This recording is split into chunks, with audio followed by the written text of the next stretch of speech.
Bismillahirrahmanirrahim. Assalamualaikum warahmatullahi wabarakatuh. Semoga anak-anakku semua sehat ya, kita sehat semua. Kali ini kita akan bahas pelajaran ekonomi, namun untuk kelas 12 adalah pelajaran akuntansi ya. Akuntansi itu mudah ya sebetulnya. Hanya kita harus cermat saja kuncinya. Nah, sekarang untuk perusahaan jasa itu kita pelajari di semester 1 ya. Nah, sementara perusahaan dagang kita pelajari di semester 2. Nah, sekarang kita perhatikan. Akuntansi itu adalah seni mencatat perkiraan ya, dari mencatat sampai dengan pelaporan.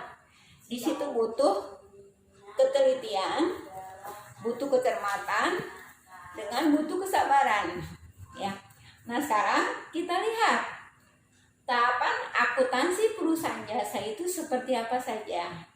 Yang pertama adalah mencatat setiap transaksi ke dalam jurnal umum. Ini yang harus kita pahami, transaksi apa saja dan ini masuk ke dalam akun apa saja. Nah, kali ini nanti Ibu akan fokuskan bagaimana cara membuat jurnal umum. Terus yang kedua adalah setiap transaksi yang sudah di jurnal umum tersebut kita posting ke buku besar ya. Buku besar itu memuat tentang akun-akun yang sudah kita kelompokkan. Apakah itu kas, perlengkapan, peralatan, dan lain sebagainya. Jadi kita kelompokkan di situ. Nah, setelah kita kelompokkan, langkah yang ketiga adalah kita membuat neraca saldo ya. Neraca saldo itu memuat dari saldo terakhir yang sudah dicatat dalam buku besar. Nah, setelah itu berikutnya sebelum kita membuat neraca lajur, ini sudah hampir pertengahan langkah kita, ini sudah masuk dalam pengiktisaran ya. Sebelum kita membuat neraca lajur, kita harus membuat dulu penyesuaian. Gunanya untuk apa? Jadi pada saat setelah kita membuat neraca saldo ternyata bisa jadi ada beberapa perkiraan yang harus disesuaikan karena data di neraca lajur itu harus update, yaitu harus memuat tentang perkiraan yang sudah menunjukkan pada kondisi yang sebenarnya pada saat akhir periode. Seperti contoh ya, misalkan pada saat di awal itu kita sudah menganggap membayar sewa dan kita anggap sebagai persekot, jadi sewa dibayar di muka seperti itu. Kan itu dianggap aktiva ya. Namun pada saat di akhir ternyata persekot tersebut ada sudah 5 bulan misalkan yang sudah dilalui dan itu harus dianggap sebagai beban. Nah, itu semua disesuaikan di ayat penyesuaian. Nantilah kita bahas ya. Berikutnya adalah setelah neraca lajur, ini sudah hampir di akhir ya. Itu adalah membuat laporan keuangan. Dan ini memang laporan ini biasanya ditunggu-tunggu oleh beberapa pihak yang membutuhkan laporan. Isinya apa saja? Isinya ada 3. Yang pertama adalah laporan laba rugi. Di sini memuat apakah perusahaan kita mendapatkan laba atau rugi. Nah, kalau perusahaan jasa itu hanya 2 perkiraan yang bisa dicatat. Yang pertama adalah pendapatan, itu dikurangi dengan beban-beban. Nanti kita kelihatan, oh ini laba perusahaan ataukah ruginya kelihatan di situ. Dan berikutnya adalah laporan neraca. Ini isinya biasanya membuat beberapa posisi aktiva atau harta kita dan posisi pasifa, utang dan modal perusahaan tersebut. Ya. Berikutnya adalah laporan perubahan modal. Nanti kita bisa lihat berapa modal akhir yang dimiliki oleh perusahaan. Ya. Berikutnya, langkah yang berikutnya adalah yang ketujuh adalah membuat ayat penutup. Artinya apa? Beberapa perkiraan harus kita close. Maka ada istilah closing entries. Di antaranya pendapatan dengan beban-beban harus kita close. Karena apa? Di awal nanti kita hanya mengetahui berapa laba saja, misalkan seperti itu. Terus modal akhir berapa. Dan yang terakhir adalah ayat pembalik. Ini kalau diperlukan ya. Biasanya kalau perusahaan jasa jarang dipakai, dan ini biasanya dipakai oleh perusahaan dagang. Nanti kita bahas di akhir. Nah, sekarang kita akan fokuskan membuat jurnal umum. Baik, kita lanjutkan pembahasan kita tentang jurnal umum. Jadi kita akan belajar tahapan pertama pada akuntansi perusahaan jasa, yaitu kita membuat jurnal umum ya. Nah sekarang sebelum membuat jurnal, nanti Ibu akan sampaikan bentuknya. Namun kita harus mengenal transaksi terlebih dahulu, atau kita harus mengenal akun-akun dalam akuntansi itu apa saja. Yang pertama adalah aktiva. Kita sering dengar aktiva itu sama dengan harta. Jadi apa saja yang perusahaan dimiliki sebagai harta milik kita. Anggap saja ini yang buat pembukaan untuk kita. Jadi Ibu anggap ini perusahaan kita, posisikan kita yang membuat pencatatan juga, ya. Harta kita apa saja? Bisa berupa kas. Nih, Ibu catat di sini beberapa ya. Bisa berupa kas, bisa berupa piutang atau tagihan kalau istilah kita ya. Bisa berupa persekot. Ibu hanya tuliskan satu di sini, yaitu persekot atau sewa dibayar di muka. Misalkan sewa dibayar di muka, atau mungkin iklan dibayar di muka, atau mungkin bisa juga sesuatu yang dibayar di muka. Contohnya bisa sewa, iklan, terus nanti kita cari berikutnya ya. Pokoknya sesuatu yang dibayar di muka saja ya. Nah terus berikutnya bisa berupa kendaraan, bisa juga berupa mesin-mesin, bisa berupa peralatan, bisa berupa perlengkapan, bisa berupa hak cipta, ya, bisa juga berupa merek ya. Itu adalah aktiva kita. Kalau bahasa dalam perusahaan namanya goodwill ya, seperti itu.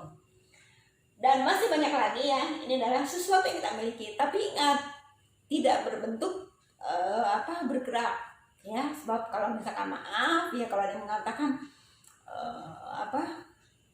harta yang berat, misalkan maaf, misalkan seorang punya kerbau, itu bukan, tidak termasuk aktiva ya. Kalau dalam perusahaan tidak termasuk hal seperti itu. Nah terus berikutnya adalah pasiva. Pasiva itu adalah berupa hutang sama modal. Nah Ibu contohkan di sini kalau hutang apa saja. Ini banyak ya. Bisa hutang bank, bisa hutang usaha, bisa hutang gaji. Misalkan pada saat ada gaji karyawan yang belum dibayar, maka itu termasuk hutang gaji ya. Atau misalkan listrik yang belum dibayar, maka itu disebut dengan hutang listrik. Beban-beban misalnya seperti itu ya. Utang beban lah istilahnya seperti itu. Terus berikutnya adalah modal ya. Modal itu adalah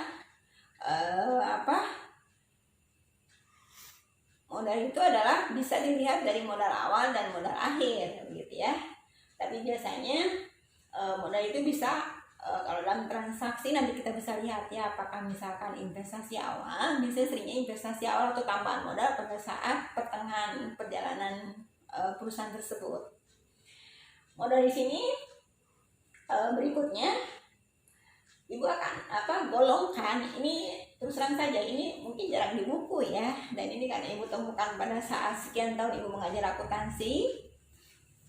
Di sini kita bisa melihat bahwa aktiva ini harus dihafal ya, ini harus dihafal Anda, sehingga pada saat kita menuliskan apakah ini posisinya di debit ataukah di kredit, tidak salah lagi. Insya Allah Anda hafalkan ini sampai kuliah, sampai kapanpun Anda tidak akan pernah berubah. Kalau yang ini ya, tidak akan pernah berubah. Seperti contoh di sini, aktiva dia akan bertambah di sebelah debit. Contohnya apa? Misalkan uang kas diterima, uang kas atas pendapatan jasa, maka posisi kasnya bertambah di sebelah debit. Ibu contohkan ini kan, karena kalau banyak maka contohkan aktiva saja. Kas misalkan dia bertambah sebelah debit, berkurang di sebelah kredit. Piutang usaha dia bertambah di debit, berkurang di sebelah kredit. Sewa dibayar di muka dia bertambah di debit, berkurang sebelah kredit. Ya, sampai di sini paham? Baik. Berikutnya adalah pasiva. Pasiva itu akan bertambah, maaf, Ibu saran di sini ya. Pasiva itu bertambah di sebelah kredit dan berkurang di sebelah debit. Ya. Pasiva itu seperti apa? Yaitu hutang. Kalau kita punya hutang, maka hutang tersebut dia akan bertambah di sebelah kredit. Demikian halnya juga dengan posisi modal, dia akan bertambah di sebelah kredit. Catat dulu, hafal dulu gitu ya, catat dulu, hafal dulu. Nanti kita akan pahami setelah kita membuat transaksinya di jurnal umum. Nah, selain itu ada yang Ibu catatkan di sini adalah pendapatan ya. Dia pendapatan itu kalau bertambah kita catat di sebelah kredit ya. Sementara beban-beban ini Ibu catat satu saja, beban-beban. Jadi kalau beban itu ada beban sewa, ada beban listrik, beban iklan dan sebagainya, macam-macam beban, itu dia akan bertambah di sebelah debit dan akan berkurang di sebelah kredit. Baik, sampai di sini paham? Coba pahami dulu, tolong Anda catat dulu. Nanti pada berikutnya kita praktek bagaimana membuat sebuah jurnal umum ya. Nah, sekarang Ibu contohkan di sini pengembangan dari ini. Kalau aktiva kan Ibu contohkan kas, kan? Dia bertambah di sebelah debit, berkurang sebelah kredit. Ibu contohkan piutang, dia bertambah di debit, berkurang sebelah kredit. Ya, Ibu contohkan misalkan persekos sewa atau sewa di muka, dia bertambah sebelah debit, berkurang di sebelah kredit. Ya, Ibu contohkan misalkan kendaraan, dia bertambah sebelah debit dan berkurang sebelah kredit. Ini adalah pasifa. Ini adalah aktiva. Jadi seperti ini. Oke. Berikutnya adalah pasifa. Pasifa itu dia bertambah di sebelah kredit, berkurang di sebelah debit, ya. Sementara pasifa tadi Ibu sudah catatkan, ada hutang, ada modal. Hutang atau pasifa dia bertambah di sebelah kredit, tuh. Nah, Ibu juga salah lagi nulisnya ya. Bertambah di sebelah kredit, berkurang di sebelah debit. Modal juga sama posisinya, bertambah di sebelah kredit, berkurang di sebelah debit. Bisa tulisnya ya.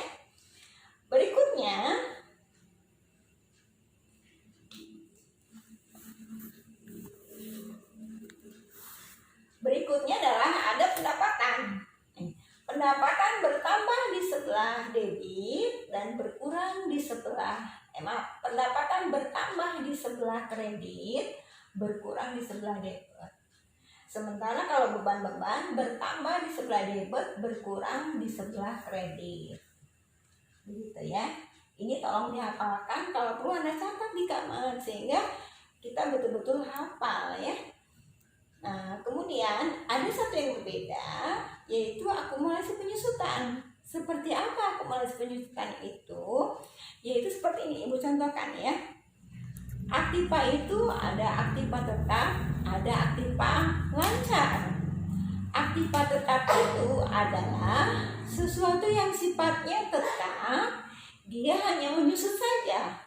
Tapi kalau aktiva lancar adalah sesuatu yang bisa jadi tidak berwujud, namun dia mudah untuk dicairkan. Satu contoh misalkan ya, kalau aktiva tetap, Ibu contohkan misalkan kendaraan atau gedung-gedung, misalkan aktiva tetap itu ya.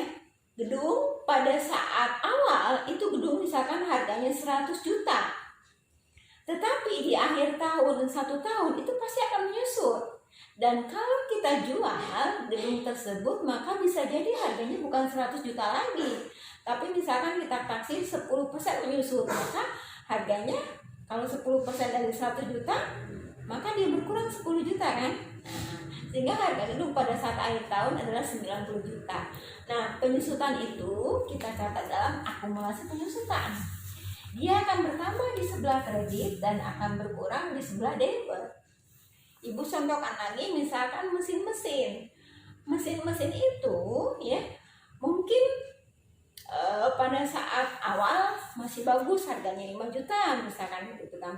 Tapi 1 tahun, 2 tahun, 3 tahun dan seterusnya mesin itu akan mengalami penyusutan karena dia sudah kita pakai.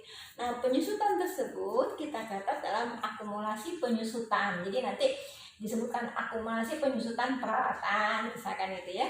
Terus berikutnya akumulasi penyusutan gedung misalkan seperti itu. Ya, mudah-mudahan bisa dipahami sampai di sini. Nah, Baik, selanjutnya kita akan mencoba menyusun jurnal umum ya. Dan di sini Ibu punya beberapa contoh transaksi ya, seperti contoh nanti kita lihat ya. Misalkan contoh yang pertama adalah, sebelum contoh Ibu akan perlihatkan terlebih dahulu bentuk dari jurnal umum ya. Yang pertama bentuknya seperti ini ya. Kolom yang pertama adalah kita isi dengan tanggal, jadi per transaksi. Terus berikutnya di sini adalah keterangan. Jadi keterangan ini berisi perkiraan. Kalau sebelah debit dia menjorok ke sebelah kiri, kalau kredit dia menjorok ke sebelah kanan. Nanti kita lihat cara menulisnya ya. Berikutnya adalah ini referensi. Referensi itu isinya adalah bisa kode perkiraan atau catatan-catatan kode tertentu. Baik ya. Berikutnya adalah, ini sudah habis videonya ya. Berikutnya adalah kolom debit. Dan berikutnya adalah kolom kredit. Aduh, sudah habis ya. Kolom debit sama kolom kredit. Kita contoh yang pertama. Contoh yang pertama, coba kita perhatikan ya.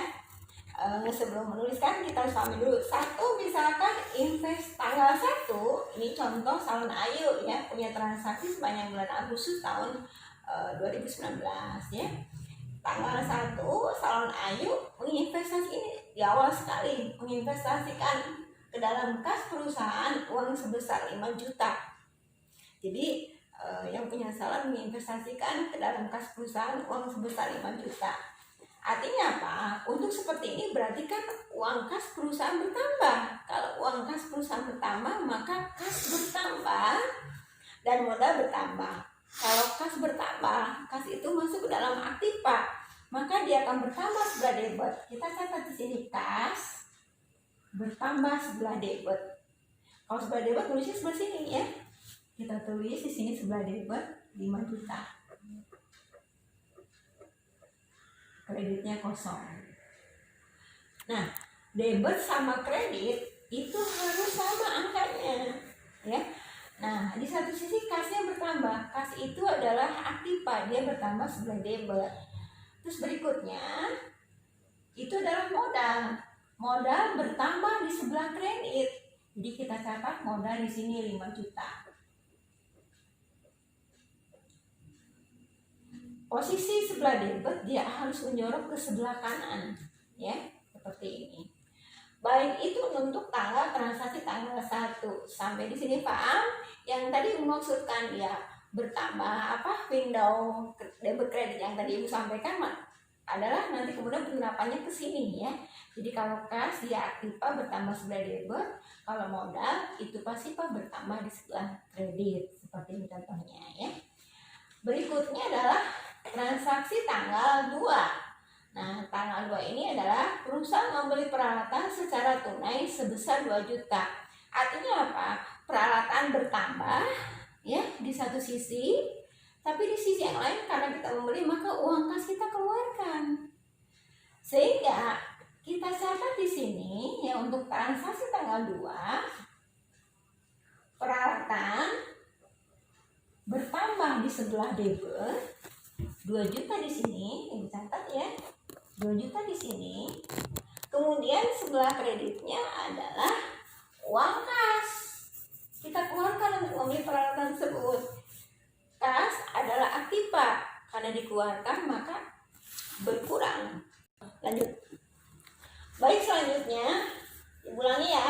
Ini sama-sama aktiva, tapi di satu sisi dia bertambah di sebelah debit, di sisi yang lain dia berkurang di sebelah kredit. Jadi kasnya berkurang seperti ini. Sampai di sini paham ya, mudah-mudahan ya. Nah, sekarang Ibu lanjut nomor 3. Tanggal 3 maksudnya ya, untuk transaksi tanggal 3. Kita perhatikan tanggal 3 ini berbeda dengan tanggal 2. Kalau tanggal 2 membeli peralatan secara tunai, tapi kalau untuk tanggal 3 membeli perlengkapan secara kredit. Artinya apa? Kalau secara kredit maka utang kita bertambah. Betul nggak? Punya utang kita ya. Perlengkapannya kita terima bertambah, tapi di sisi yang lain kita punya utang. Maka untuk tanggal 3 ini Ibu catat begini.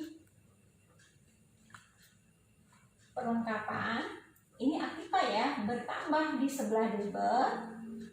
Kemudian kita punya utang. Kenapa utang? Bukan kas, karena secara kredit ya. Di sini perlengkapan sebesar 1 juta rupiah kita catat di sini. Sebelah debit, sebelah kreditnya nominalnya harus sama. Di sini kalau posisi seperti ini maka ada istilah balancing, maka jumlah debit sama jumlah kredit haruslah sama ya. Nah, kita lanjutkan yang keempat, itu adalah mendapatkan jasa salon sebesar 50, kebanyakan ya, mendapatkan jasa salon sebesar 50.000, misalkan potong rambut 5 orang hari itu. Nah, jasa salon itu berarti kan uang kas kita bertambah ya, uang kas kita bertambah. Kalau uang kas bertambah sebelah mana? Tentunya sebelah debit ya. Terus berikutnya pendapatan jasanya bertambah. Pendapatan jasa itu bertambah di sebelah kredit. Nah, jadi untuk transaksi tanggal 4 kita catat di sini ya. Untuk 4 kita catat, kasnya bertambah, pendapatan jasa bertambah. Tadi sebesar 50.000. Ini agak lebih sedikit ya. Oke. Itu tanggal 4 ya. Berikutnya, baik untuk transaksi tanggal 5 ya, salon ayah mendapatkan pinjaman dari bank sebesar 50 juta. Nah, seperti ini berarti uang kas kitanya bertambah ya, sementara kita punya utang ke bank. Uang kas bertambah itu kita catat di sebelah debit seperti ini. Dan utang bank, utang bertambah di sebelah kredit, kita catat sebesar 50 juta dengan nominal yang sama. Berikutnya adalah tanggal 6 membayar sewa ruangan untuk 1 tahun ke depan sebesar 2.400.000. Kita anggap karena 1 tahun ke depan jadilah uang kita disimpan, maka ini dianggap sebagai persekot sewa. Nah, untuk persekot sewa, karena persekot termasuk aktiva, maka persekot itu kita catat di sebelah debit, dibanding muka, dan karena kita mengeluarkan uang, maka uang kas kita berkurang di sebelah kredit sebesar dengan jumlah yang sama 2.400.000 ya.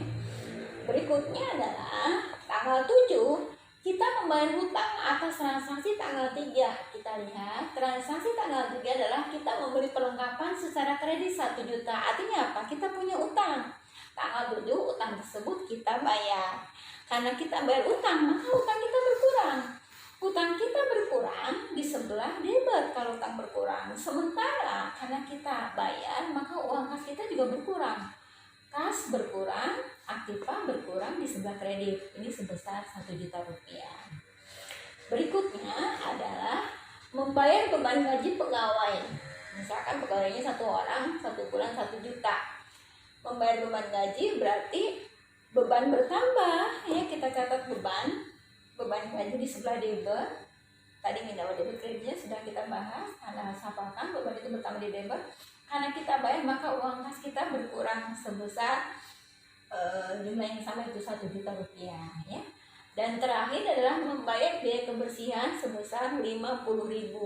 Yang seperti ini adalah termasuk akun biaya juga atau beban, maka kita catat beban kebersihan di sebelah debit 50.000, kemudian uang kas kita berkurang 50.000.